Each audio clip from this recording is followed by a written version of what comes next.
बुजुर्गों ने यह बात लिखी है, कुरान हदीस की रोशनी में लिखी है। यह जो दुनिया है मुसलमानों के लिए ये बैतुल खुला की जगह है। दर हकीकत यह दुनिया बैतुल खुला है।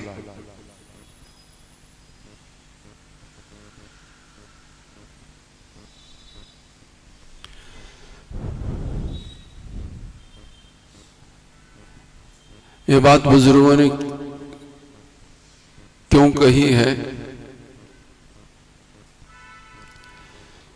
हजरत आदम अलैहिस्सलाम को एक फल से मना कर दिया गया था, वो नहीं खाना, उसके करीब भी नहीं जाना।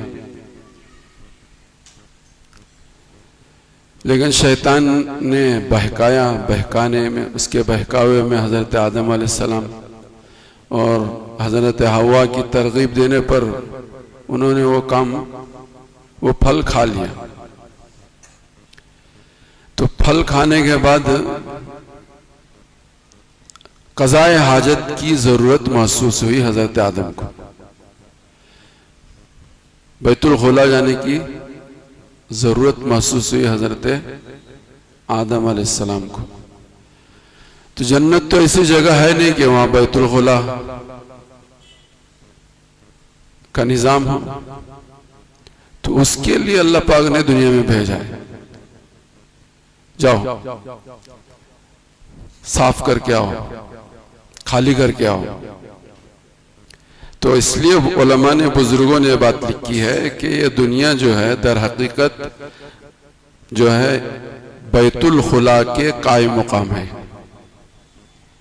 लेकिन हम इसी को जन्नत समझे, इसी को सब कुछ समझे, ये हमारी और आपकी नादानी है।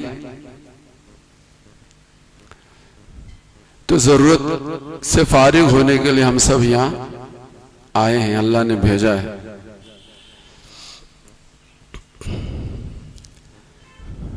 कुछ जरूरतें अल्लाह ने लगाई हैं, वो जरूरतें भी हमें पूरी करनी है,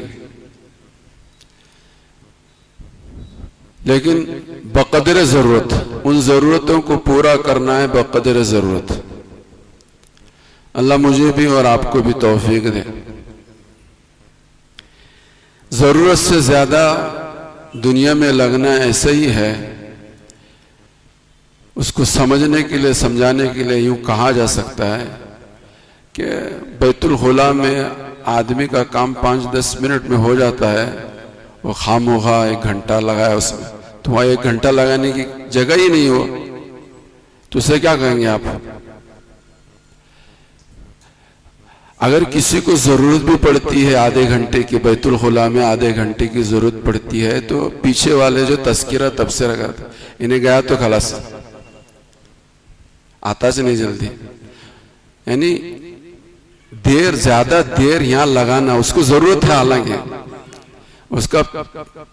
उसकी जरूरत 10 मिनट में 5 मिनट में पूरी नहीं होती, उसे एक वक्त लगता है, उसे एक बीमारी है, ये बीमारी है, इसको बीमारी कहते हैं। वो जाता है और 20-25 मिनट लगाता है, तो पीछे वाले सब तस्कीरे और तबसरे, इन्हें गया तो खलास।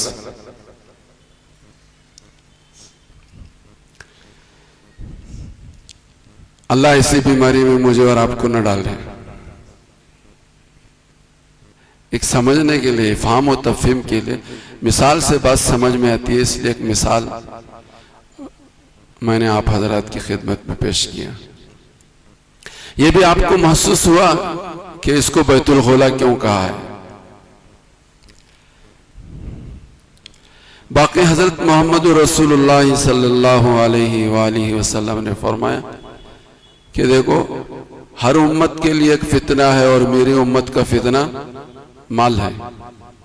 जितनी दुनिया में उम्मतें आई हैं, इनके लिए आजमाइश की कोई ना कोई चीज अल्लाह ने बनाई, लेकिन मेरी उम्मत के लिए जो चीज है, फितने की चीज, आजमाइश की चीज जो है, यानी बनफ्से नफिस खुद जात में माल बुरा नहीं है, लेकिन अगर किसी के दिल में माल की और दुनिया की चीजों की मोहब्बत पैदा हो जाती है, तो ये मोहब्बत जो है वो जो है आदमी को इधर से उधर कर देती है।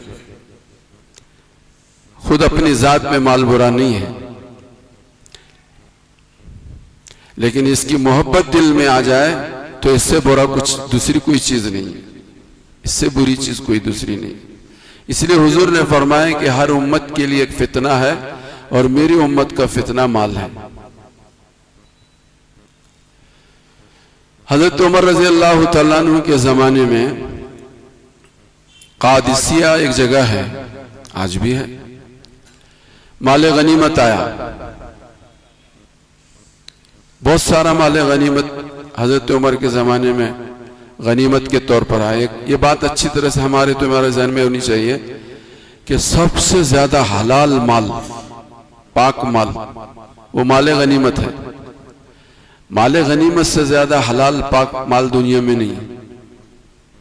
तुम्हें बहुत अमानतदारी के साथ, सच्चाई के साथ, हलाल और हराम की तमीज करते हुए, जायज नाजायज को पूछकर कारोबार करते हो अपनी जगह पर, लेकिन इससे भी ज्यादा पाक और साफ माल कौन सा है? माले गनीमत। माले गनीमत सबसे ज्यादा हलाल पाक तय्यब है मर्दों के लिए, और औरतों के लिए सबसे ज्यादा पाक साफ माल जो है उनका महर है, उनके महर की रकम है। लेकिन बदकिस्मती यह है कि हमारे इलाके में महर जो है आज भी निकाह हुआ 5,000, 4,000, 2,000, ये महर की रकम है। इसमें अल्लाह ने बड़ी बरकत दी है। औरतों के लिए सबसे हलाल पाक माल महर की रकम, मर्दों के लिए सबसे ज्यादा पाक माल माले गनीमत, माले गनीमत है। इस माल को कारोबार में लगाओ तो कारोबार में तरक्की होगी। औरतें अपने माल महर की रकम को कारोबार में लगाएं तो उनके कारोबार में खूब तरक्की होगी। वो खुद नहीं कर सकती, शोहर को दे देंगे, तुम्हारी दुकान में मैं भी भागीदार, जो हिस्सा आएगा, नफा आएगा, 25% मेरा, 75% तुम्हारा, लगाओ माल।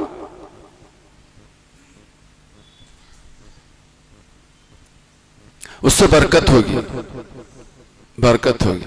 तो मैं ये कह रहा था कि हजरत उमर के जमाने में कादिसिया से माले गनीमत के तौर पर खूब माल आए, तिरम, दिनार, सोना, चांदी, हीरे, जवाहरात, और एक चमड़े के ऊपर वो सारा माल डाल दिया गया। हजरत उमर रज़ी अल्लाह ताला अन्हु उसको नीचे ऊपर कर रहे थे, उसको नीचे ऊपर कर रहे थे और रो रहे थे। नीचे ओवर भी कर रहे थे और रो रहे थे। हजरत अब्दुर्रहमान इब्न औफ रजी अल्लाह ताला अन्हु ने कहा, अमीरुल मोमिनीन खलीफतुल मुस्लिमीन, रोने की क्या बात है? ये तो आज का दिन तो खुशी का दिन है कि मुसलमानों के लश्कर ने कादिसिया पर हमला किया और वो मुसलमानों का लश्कर गालिब हो गया और माले गनीमत के तौर पर ये माल मिला है, तो बहुत खुशी की बात है। रो रहे क्यों? तो हजरत उमर ने हजरत अब्दुर्रहमान इब्न औफ के इस कहने पर एक बात कही कि अल्लाह पाक इस ये जो दुनिया का जो माल है जिस कौम को भी देते हैं वो कौम बुग़्ज़ और अदावत की वारिस बनती है। जिस कौम को भी ये मिलता है वो कौम बुग़्ज़ और अदावत की वारिस बनती है।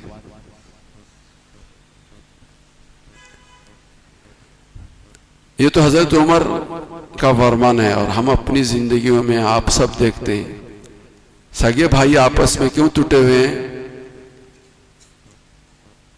भान भाई का जमरा नहीं, क्यों नहीं जमरा? हरामखोर सारा का सारा उन्हें खाया। एक नाम को भी कम से कम बाप की निशानी अगर को तो कम से कम थोड़ा सा टुकड़ा तो देना तो नहीं। सगी भान भाई नहीं, भाई भाई नहीं, माँ बाप बच्चे नहीं। तो हजरत उमर ने फरमाया हजरत अब्दुर्रहमान इब्न औफ करे तो खुशी का दिन है। हजरत अब्दुर्रहमान इब्न औफ का हजरत उमर कर रहे हैं, जिस कौम को भी अल्लाह ये दौलत देते हैं, दुनिया देते हैं, वो कौम बुग़्ज़ की और अदावत की वारिस बनती है। इससे मैं रो रहा हूं। ये माल कौन सा है?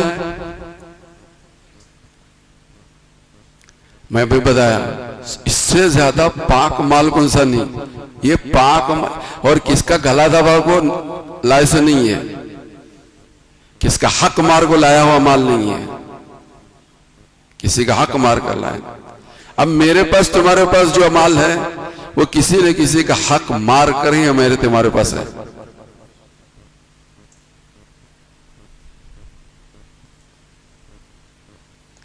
हक मार कर ही हमारे तुम्हारे पास माल है और उस माल पर हम खुश हैं और वो माले गनीमत पर रो रहे हैं। माले गनीमत पर हजरत उमर रो रहे हैं और हमारे तुम्हारे पास कैसा माल है और उस पर हम खुश हैं। अल्लाह हमें तुम्हें समझने की तौफीक दे।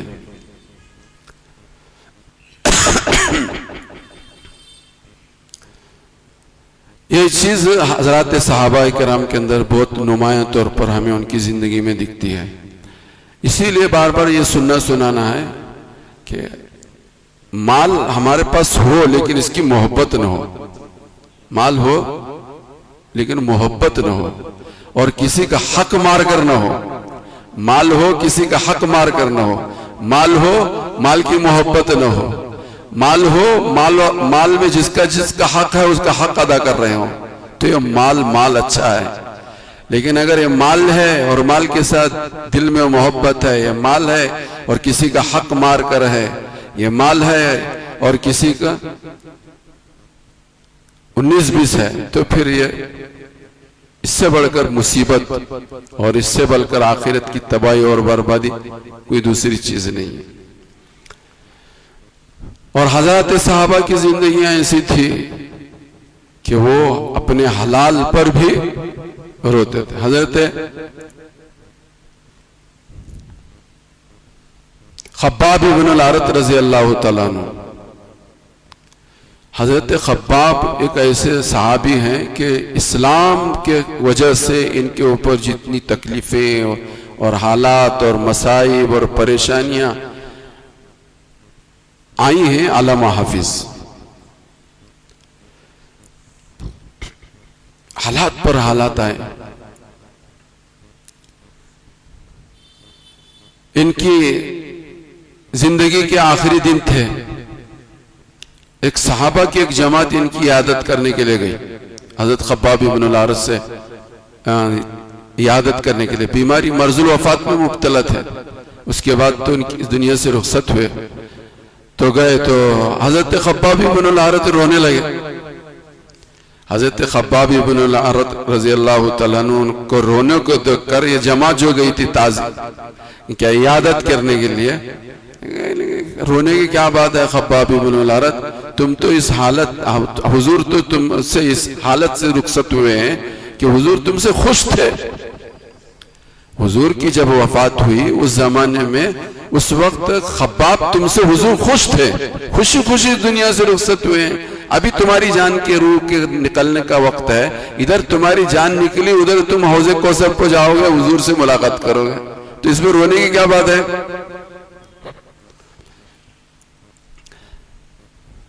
आमतौर पर आप सब देखते हैं कि आदमी मौत के वक्त निढाल हो जाता है, वो हाथ उठा भी नहीं सकता, बैठ भी नहीं सकता, पैर भी नहीं हिला सकता, जुबान नहीं हिला सकता, निढाल हो जाता है, वो कमजोर हो जाता है। और कमजोर अल्लाह करते हैं उसको।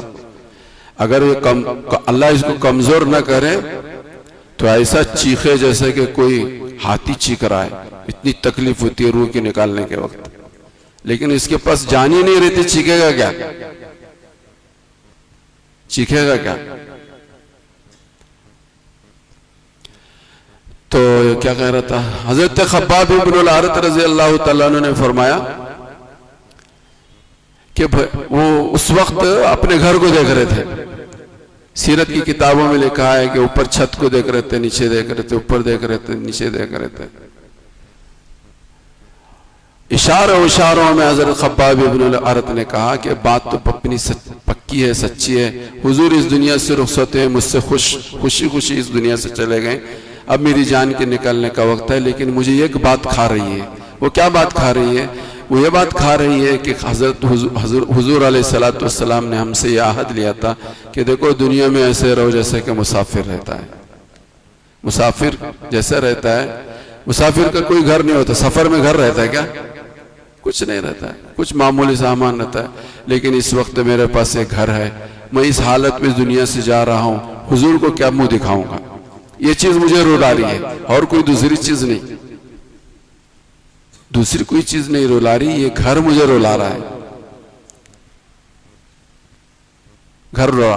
हजरत सलमान फारसी रज़ी अल्लाह तआला अन्हु की खिदमत में हजरत साद इब्न अबी वक्कास रज़ी अल्लाह, हजरत सलमान फारसी, अल्लाह अकबर, इनकी जिंदगी आप पढ़कर देखेंगे तो इतनी जफाकशी और इतनी कुर्बानी और इतने हालात और गुलामी पर गुलामी, लोगों ने इनको, लोग ये पूरे जब क्या कहते हैं मोसिल पहुंचे ये, तो बाप से हटकर कटकर मुल्क शाम गए, मुल्क शाम से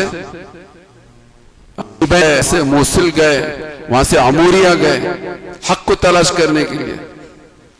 अमूरिया में जब पहुंचे तो उन्होंने वहां पर कुछ काम दाम करके बकरियां और गाय हुई। हजरत सलमान फारसी के पास बहुत गाय और बकरियां हुई। इत्तेफाक से हिजाज से काफिला आया था अमूरिया के अंदर, उनको मालूम हुआ हिजाज से आया है, तो हम उस काफिले से कहा कि भाई मैं तुम्हें मजदूरी में ये मेरी सारी गाय ले लो, सारी बकरियां ले लो और मुझे हिजाज तक पहुंचाओ। इसलिए कि अमूरिया के बिशप ने, पोप ने, उस जमाने में ईसाइयों का मजहब था, उस पोप ने और बिशप ने कहा था कि अब आखिरी नबी के आने का जमाना करीब है, यह तुम्हें कोई आदमी नहीं मिलेगा। मुझे ऐसा लगता है कि हजरत मोहम्मद रसूलुल्लाह आखिरी नबी जो हैं वो आने वाले हैं और वो हिजाज में आएंगे, वो मदीने तैयबा उनकी हिजरत होगी, तुम वहां चले जाओ, तुम्हें हक मिलेगा। तो ये सुनकर जितने गाय थे, जितनी बकरियां थी, उस काफिले के कोई को दे दिया हजरत सलमान फारसी ने कि मुझे तुम वहां तक पहुंचाओ। तो इन बदबख्तों ने, मनहूसों ने वो गाय भी ले ली और हजरत सलमान को एक बाजार में लाकर बेच दिया, गुलाम बनाकर बेच दिया। गुलाम, इसके गुलाम बने, उसके गुलाम बने, उसके गुलाम बने, गुलाम बनते बनते 10 मरतबा एक के हाथ से दूसरे के हाथ में गुलाम बनते बनते बनते बनते आखिर में मदीने तैयबा में गुलाम बनकर के यहूदी के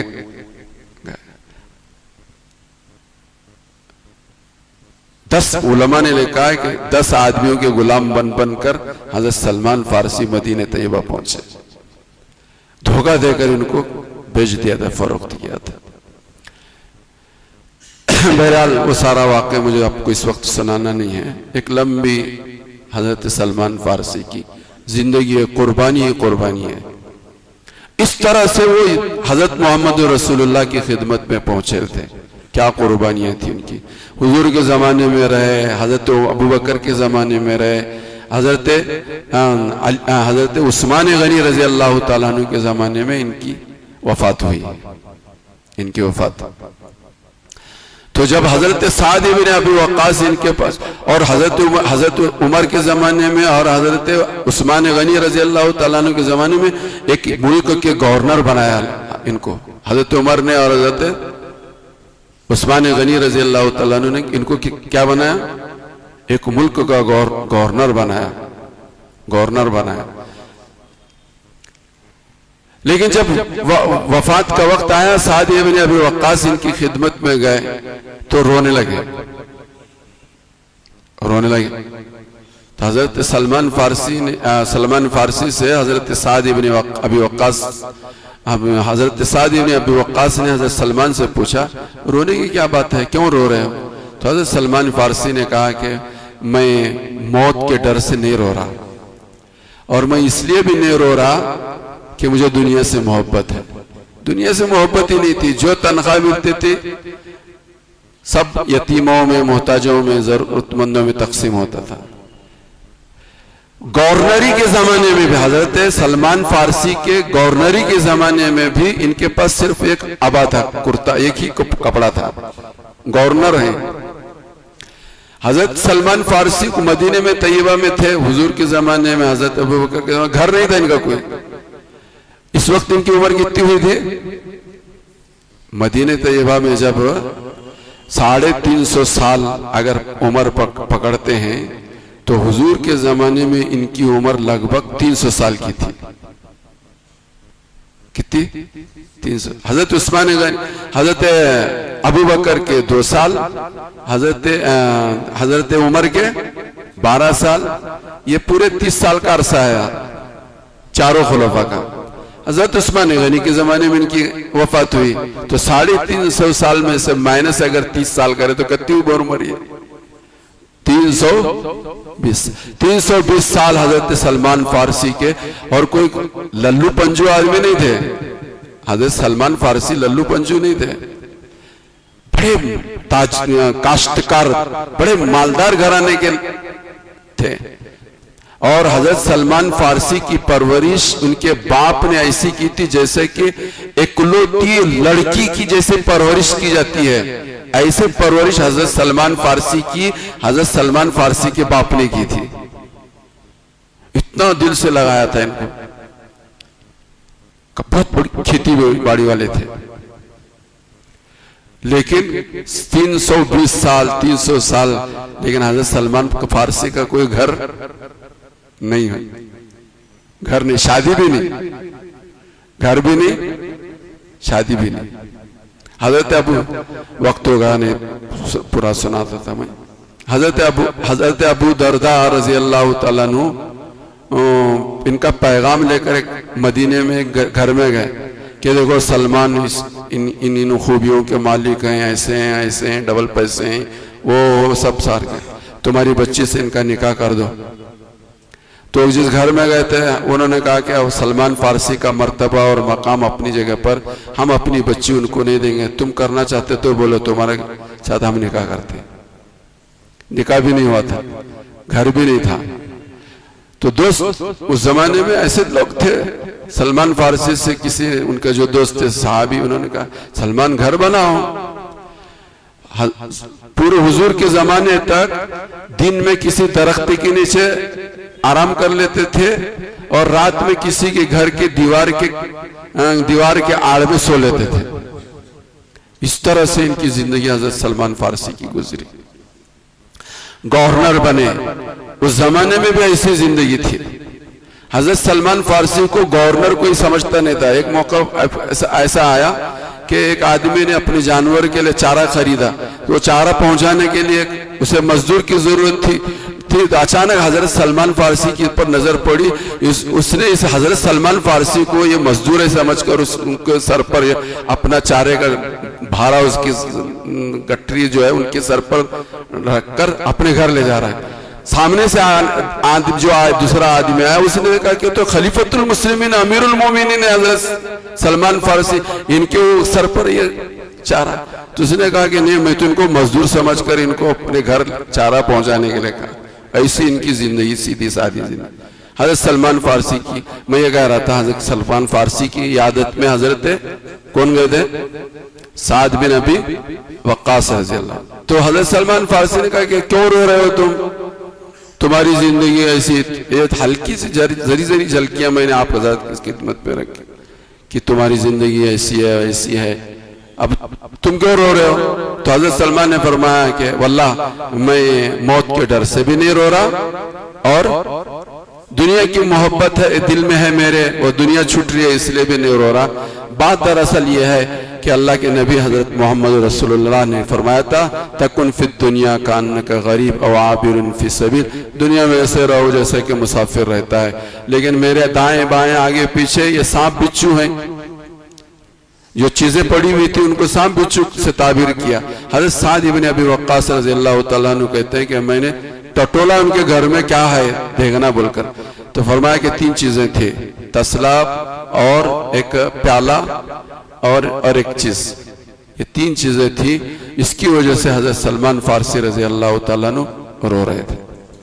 बहरहाल मेरे भाइयों बुजुर्गों दोस्तों, ये वाकयात इसलिए नहीं सुनाए जाते कि हम भी वैसे बने, नहीं, कम से कम इतना तो होना चाहिए कि हमारे पास माल हो तो माल वालों का हक कम से कम अदा करते रहे। माल है तो माल में जिनका हक है वो हक तो अदा करते रहे। किसी का हक मार कर अगर तुम्हारे पास माल हो, चाहे वो माले गनीमत हो और चाहे वो और कैसा भी माल हो, जन्नत से आया हुआ कोई तुम्हारे पास हीरा है वो भी हो, और लेकिन उसमें किसी का हक था और हक मारकर तुमने अपने पास रख लिया है, तो याद रखना कि ये सांप और बिच्छू से कम नहीं है, ये सांप और बिच्छू से कम नहीं है। अल्लाह मुझे भी और आपको भी सबको समझने की तौफीक दे। वाह।